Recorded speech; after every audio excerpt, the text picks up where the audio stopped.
পুরোহিতের মন্ত্রপাঠ, উলুধ্বনি ও ঘণ্টাসহ নানা আয়োজনে ব্যাপক উৎসাহ উদ্দীপনায় পটুয়াখালীর দশমিনায় সনাতন ধর্মাবলম্বীদের অন্যতম ধর্মীয় উৎসব সরস্বতী পূজা উদযাপিত হয়েছে। সোমবার সকালে পটুয়াখালীর দশমিনা উপজেলার আর্চপেগি সর্বজনীন সরস্বতী পূজা মণ্ডপ সহ উপজেলার বিভিন্ন শিক্ষা প্রতিষ্ঠানে ও বাড়িতে বাড়িতে পূজা অনুষ্ঠিত হয়। এদিকে পটুয়াখালীর গলাচিপায় সকাল থেকে শোভাযাত্রা, বিভিন্ন শিক্ষা প্রতিষ্ঠান ও মন্দিরে ঢাকঢোল ও শঙ্খধ্বনিতে বিদ্যাদেবীর আরাধনা শুরু করেন ভক্তরা। সকাল থেকেই নানা আচার অনুষ্ঠানের মধ্য দিয়ে শুরু হয় সনাতন ধর্মাবলম্বীদের সরস্বতী পূজার আয়োজন। বিদ্যার্থীদের জন্যই মূলত এই পূজার আনুষ্ঠানিকতা করা হয়ে থাকে। অন্যদিকে রাজশাহীর বিভিন্ন শিক্ষা প্রতিষ্ঠান, মন্দির ও মণ্ডপে পূজার আয়োজন করা হয়েছে। রাজশাহীর বিশ্ববিদ্যালয়ের শিক্ষার্থীরা নানা কর্মসূচির মধ্য দিয়ে পূজাকে ঘিরে করেছে অনেক আয়োজন। অনেক রাবির কেন্দ্রীয় উপাসনালয় সহ পার্শ্ববর্তী মাঠে প্রায় ৩০টি মণ্ডপে সরস্বতী পূজা অনুষ্ঠিত হচ্ছে।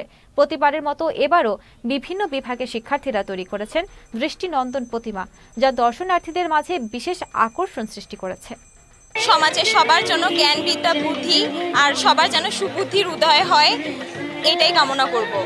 চাওয়া যে মা যেন আমাদের বিদ্যা বুদ্ধি দান করেন, প্রতি বছর যেন আমরা এভাবেই সুন্দরভাবে মায়ের পুজো প্রার্থনা করতে পারি। আর আমাদের মা বিদ্যা বুদ্ধি দান করে যেন আমাদের সামনে পরীক্ষা আছে, সেই পরীক্ষায় যেন আমাদের ভালো রেজাল্ট করতে সাহায্য করেন, এইটাই। আমরা এখানে পূজা করতে এসেছি, আমাদের যাতে আমরা ভালো করে পড়াশোনা করতে পারি, আগামী বছর ভালো করে চলতে পারি, আমরা ভালো করে বিদ্যা অর্জন করে পড়াশোনা, আমাদের সামনে আবার পরীক্ষা, তার জন্য অনেক কিছু চাওয়া পাওয়া। আসলে মা সরস্বতী হচ্ছেন বিদ্যার দেবী। আমরা প্রতি বছর বিদ্যা লাভের আশায় মায়ের পূজা করে থাকি। তো মায়ের কাছে প্রার্থনা করলাম আমি যাতে নিজে বিদ্যা লাভ করতে পারি এবং পাশাপাশি মা যাতে প্রকৃত বিদ্যাটা আমাদের সমাজে সবার মধ্যে ছড়িয়ে দেন। মূলত দেবী সরস্বতী পূজা করা হয় বিদ্যা অর্জনের জন্য, সঙ্গীতের জন্য। তো শিক্ষার্থী যেহেতু আমরা, সেহেতু আমাদের এটা আরও গভীরভাবে আর কি মন থেকে করতে হবে।